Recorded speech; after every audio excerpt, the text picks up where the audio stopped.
Everyone, you are running with the runners. It's Tuesday, September 5th, 2023. This is Michael Tharp, EDU. It starts with you.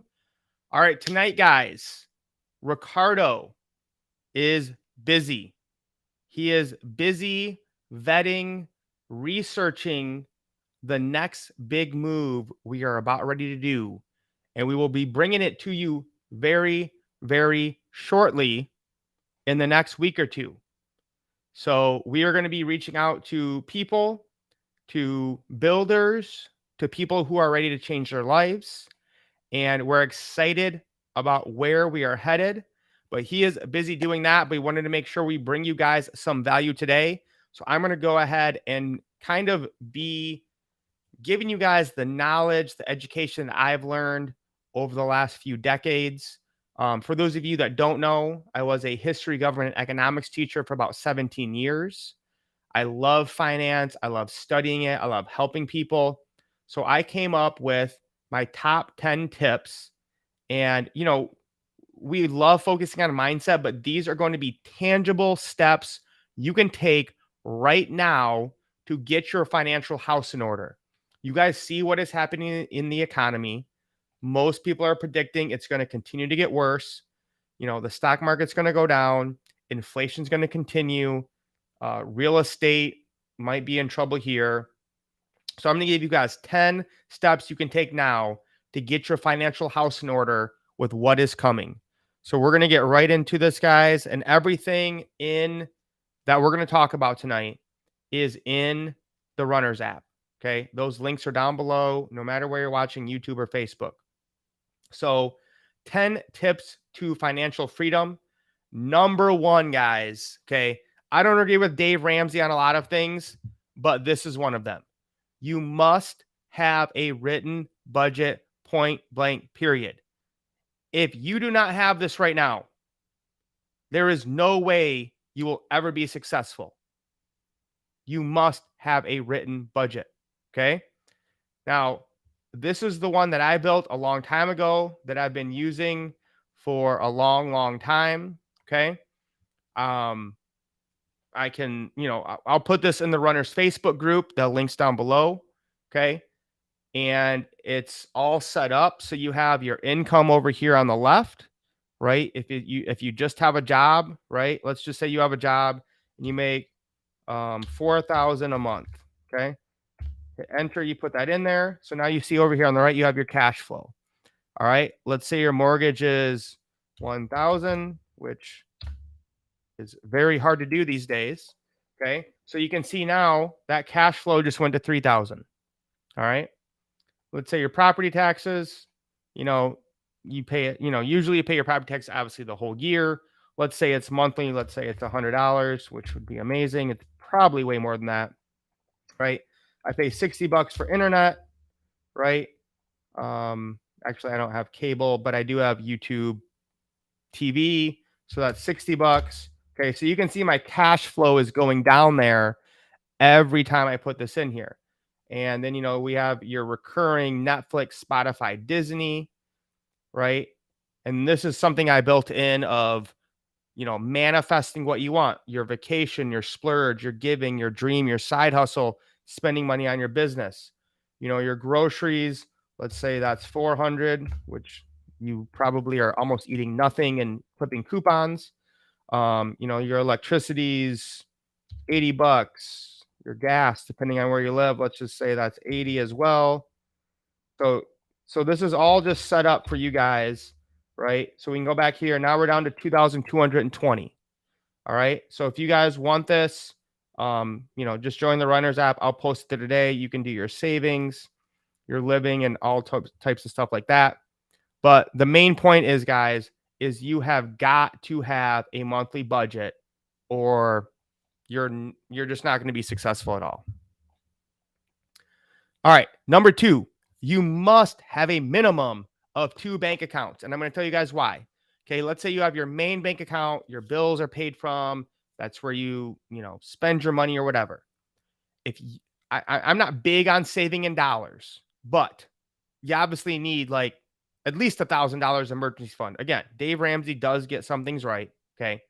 So here's what you do. Let's say my main bank account is Chase. All right. I'm going to set up another account that I never look at. I don't even want a debit card from it. I don't even want checks from it. This is my emergency account. So let's say you have $0 in savings right now. Start sending $20 a month to some other bank account. So let's just say, for example, because I know Huntington, I'm going to open up a Huntington account. I'm not going to get a debit card. I'm not going to get checks. I'm going to go to my Chase account and set up an automatic transfer every month, even if it's just $20. Every month, $20 will go from Chase to Huntington. And the only way for me to get that money from Huntington is to go physically into the bank because it's an emergency fund. Okay. You cannot have your checking and savings in the same bank because if you see that what is in that savings, you will eventually spend it. Okay. And actually, I did this the best. I found a credit union that didn't even allow transfers to other banks. So the only way to get my money out of that credit union was to physically go in the bank and say, hey, I want to withdraw, whatever money I would need. I never needed it, but you need a bank that's out of sight, out of mind, so you do not spend that money because it's there for an emergency. And like I put in the description today, I think it's like 56% of people in America cannot cover $1,000 emergency. So you want to cover that $1,000. You want to get at least $1,000 in that savings account, so you're not freaking out, right? And this is a lot of people I know are in this situation where they are literally every day is just survival. Like they literally are scared, freaking out. They have anxiety. Can I pay this? Can I pay that? Once you know you have that $1,000 in that emergency fund, it will allow you to operate on a much higher level. All right. Number 3, you must get paid when you spend money. Okay. Now, most of the time, traditionally, this involves getting a credit card. So whether I'm going to get 1% or 2% when I get a credit card. Now, the problem with this, of course, is people are not disciplined. They take a credit card, they go out, they start spending it. So if you struggle with that, do not carry your credit card with you. Only set up your automated bills that you can pay with that.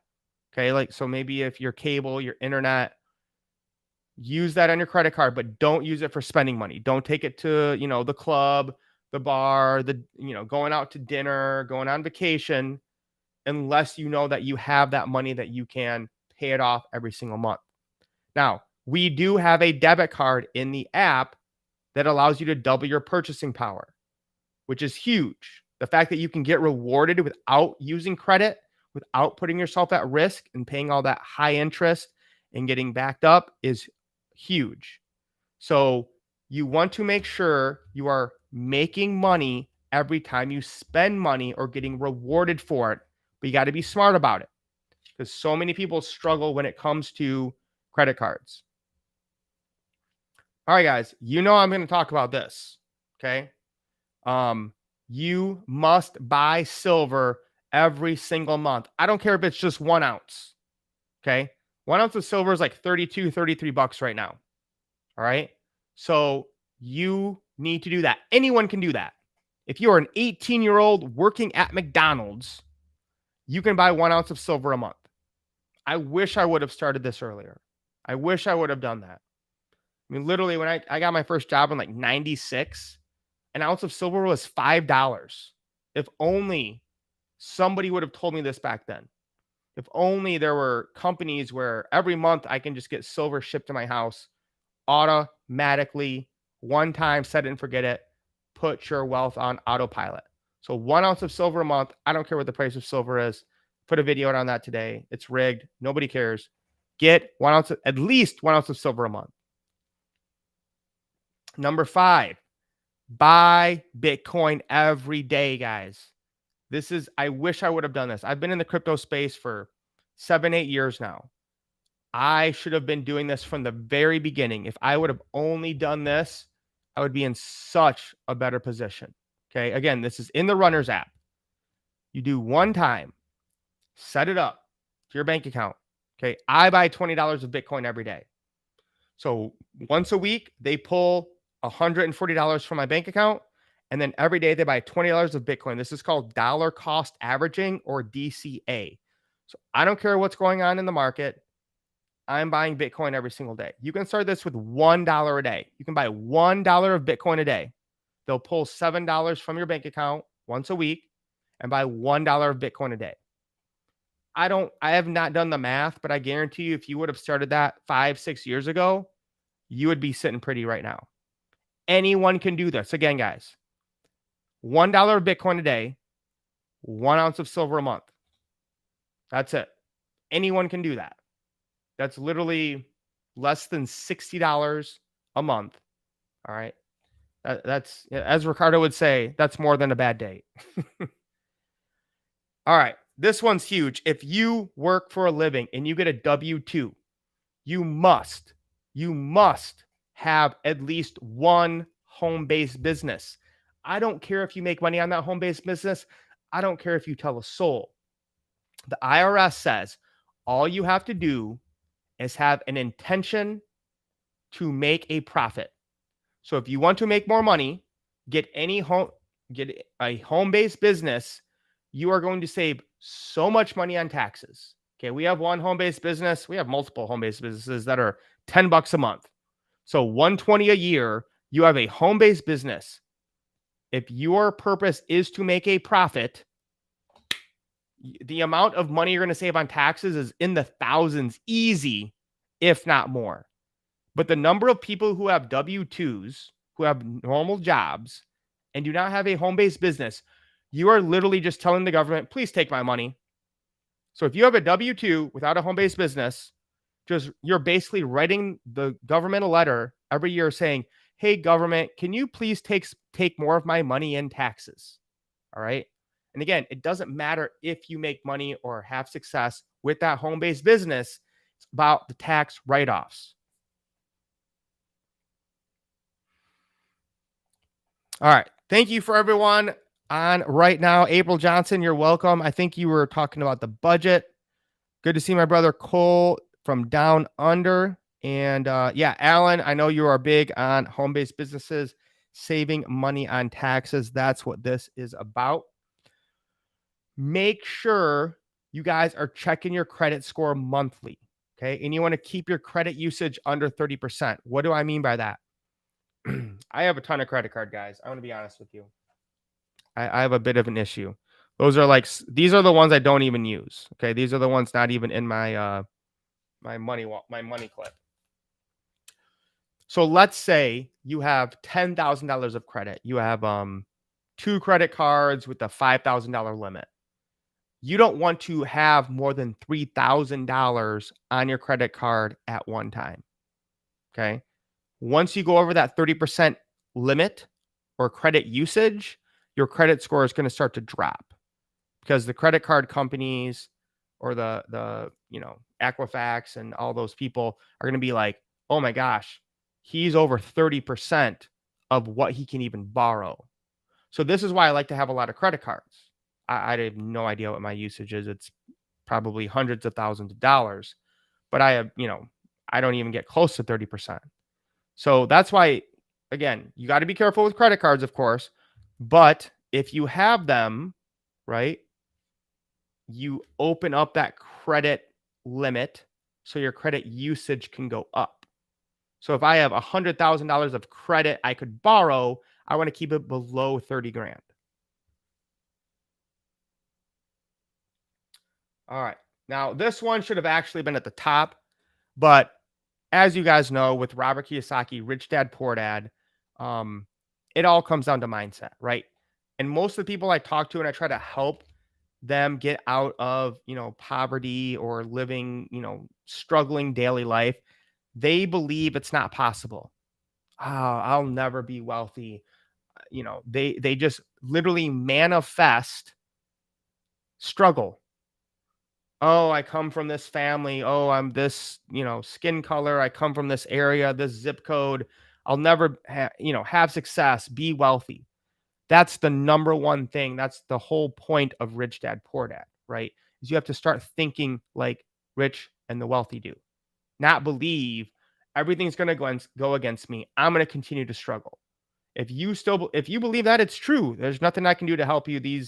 This tips doesn't matter if your mindset does not shift. All right, I know this is a little controversial, and all the Dave Ramsey people are going to hate me, but this is one of the worst thing I think Dave Ramsey teaches.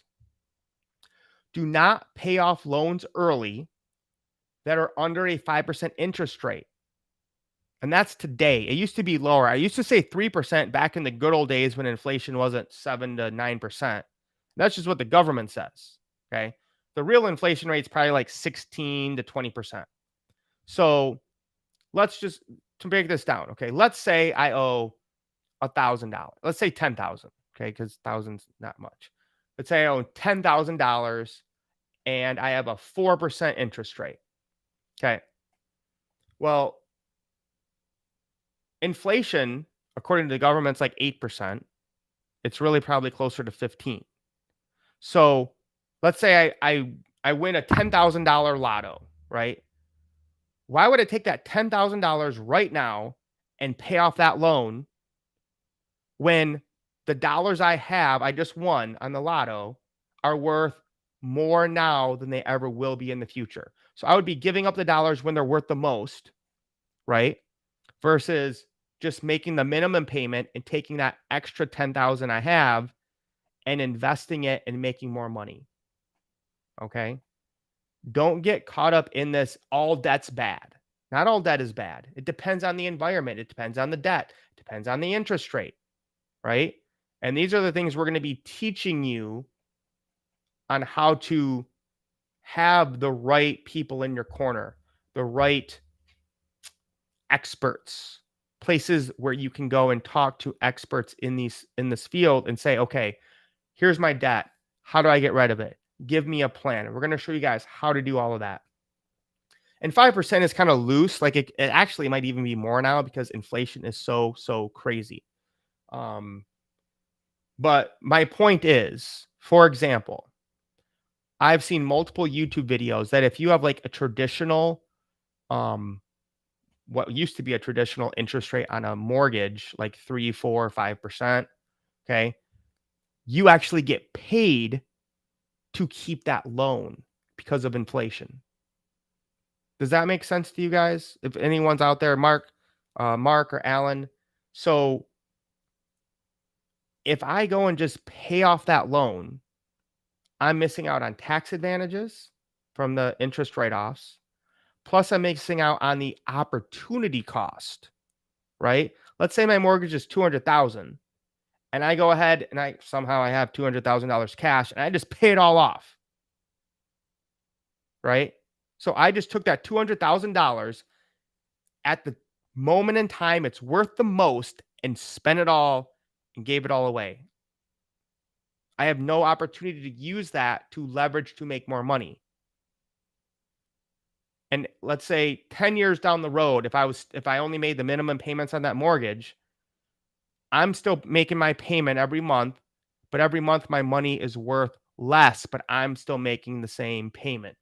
So if my payment's $1,000 a month, I'm going to pay $1,000 this month, the next month, and so on and so forth. So 3 years down the line, that $1,000 is worth way less, but that's the payment I make. This is kind of the whole reason the financial system prints money, right? Is to get out of their bad debt. Because the money in the past is always, I'm sorry, I shouldn't even be using the word money. The dollars in the past are always worth more than the dollars in the future. All right, guys. And the last one, okay? You must join/build a network that makes more money than you. Okay. If you want to get wealthy, if you want to live a better life, you have to start hanging around, talking to, interacting, spending time with people who are making more money to you. Ricardo and I were on a phone call, actually a Zoom yesterday, with a person making about, I think, 500,000 a week, or was it a month? It was a month. Okay. If you can get in circles where people are making 500 grand a month, your life will change. Okay. I don't care if you got to shine their shoes, get them a drink, whatever you got to do. If you can get in the room with somebody making 500 grand a month, get in that room as often as you can, right? If they're going to say something, I'm going to be there. If they're having a meeting, I'm going to be there. And I've seen this happen in my own life of, before I got into this field, it was, I was hanging around people making under 100 grand. I didn't know anyone. I didn't hang out with anyone making over 100 grand. Very rarely. I had, a couple of friends who were doctors and such, probably making 200, 300 maybe, right? But they were busy all the time. They couldn't enjoy life. They were on call. They had to do all this stuff, right? Now I could pick up my phone and call 20 people right now I know who make over 100 grand a month because I changed and shifted my network. I started providing value and connecting people who dreamed bigger and weren't stuck on, oh, got to go to my job tomorrow. All right. And obviously, there's nothing wrong with working. There's nothing wrong with having a job. But even if you are delivering, taking out trash or whatever it is, cleaning up, a dog kennel, get connected to people who are dreaming bigger, doing more, and you will be shocked how quickly your mindset, life, income will change. So guys, let's see if we have anyone. Obviously, Mark Pliers here is on fire. Everyone in America needs a home-based business unless they literally want to throw money out the window. And I think Mark has used the example before of like, if you don't have a home-based business, every time you go to work, just take $20 bills, just take a $20 bill, throw it out the window. That's what you're doing when you don't have a home-based business.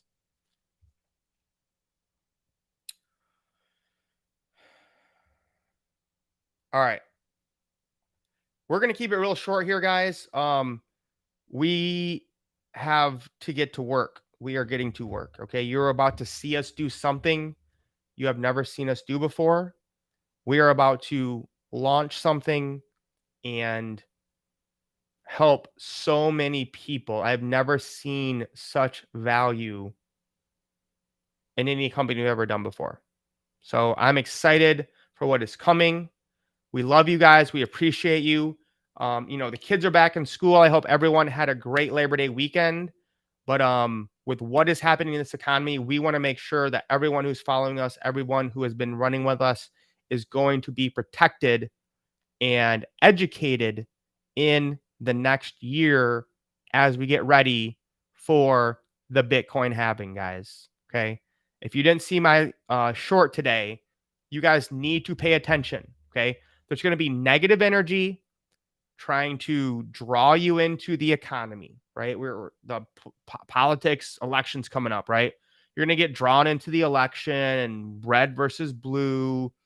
And, you're going to be like, oh, the inflation's bad. Oh, the economy. Oh, we're worried about this. No, guys, the next 10 months is when you need to double down and focus on what really matters.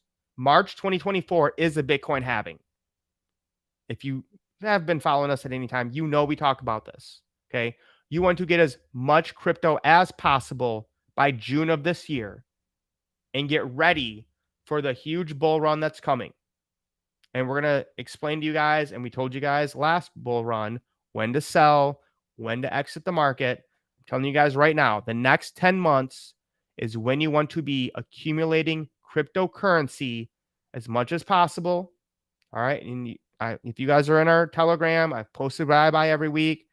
If you're not sure what to do, just start with Bitcoin. All right. Yes, I agree, Alan. Mark Pliers is definitely the man.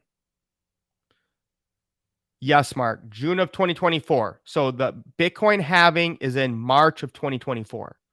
So when the halving happens, usually it doesn't just shoot right up. So basically like 2 to 3 months though is when it'll start rising. So get your buys in by March or June of 2024, because that's when it's going to go off the rails. Actually, let me go. I'll give you guys one more tip before I leave. Yeah, it's the halving, Alan. So it means the amount of Bitcoin the miners gets cut in half. All right. So, you guys can come here. All right. Here's the years. Let me get rid of this. Okay. So you can see here, obviously, when it's in the blue, you want to buy. Okay. You can go back to Bitcoin for when it started. This went up to like $80. Then it comes down. Then it goes up from the halving, right? Then it comes down, goes up. Okay. This was the peak. It's in the red. That's when you want to sell. All right. And that was $1,000 Bitcoin in 2014. Then it comes all the way down to, 200-ish in the blue. You'd want to buy. Then it kind of just slowly goes up. We have the halving. Now Bitcoin. This is when I got into Bitcoin. Goes up to 20 grand in 2017. Then it comes back down. It's in the blue here. And actually, that was COVID right there. Yep. Then we had the Bitcoin halving. That was in June of 2020. I remember that. And then we take off. We get into the red. We have our double dip. Okay. Now we're back in the blue. Okay. This is, 16 grand when I was buying. Okay. We might dip back into this dark blue, but here's the Bitcoin halving March of 2024. Okay. So we might, we'll just kind of go like this. Maybe we go down a little bit, whatever. But come June, look what happens after the halving. Up, halving, up, halving, up. Okay. And obviously, when that happens with Bitcoin, the rest of the market follows. All right. So again, guys, the next 10 months could change everything. And guys, I mean, I say minimum, we're looking at 150 grand Bitcoin, and the rest of the market will go off as well. But, we're definitely going to blast past the 69,000, all-time high we had right around here. And again, guys, this is why I'm saying at least buy $1 of Bitcoin a day. All right. And Mark Players here with some good knowledge. Everyone should be focused on tax savings right now till December 31st. There's 2 tax seasons, tax paying season and tax saving season. That's where we are now. Couldn't agree more, Mark. And we're going to be bringing you guys lots of more information and education on taxes, getting, expert advice and how to bring, the value there so you don't wonder, right? And we don't have to build it all. So I'm excited to bring this to everyone, bring it to the runners, and give you guys that real financial literacy that we need to help people. Because having worked in the education system for 17 years, it is a damn shame what we teach students about money, financial literacy, credit, interest, taxes. Okay. It's almost like there's a conspiracy to keep people out of the loop or in the dark when it comes to financial literacy and financial freedom. And the runners are about to change that, because too many people are struggling for absolutely no reason when we should be living in abundance and not in scarcity as our landlords and puppets and overlords want for us. All right. So make sure you guys are in the Telegram, in the Facebook group, because we're going to be launching something huge, bigger than we've ever done before. All right. Thank you, everyone who showed up tonight. We'll see you guys next week. Lace up. Let's get wealthy.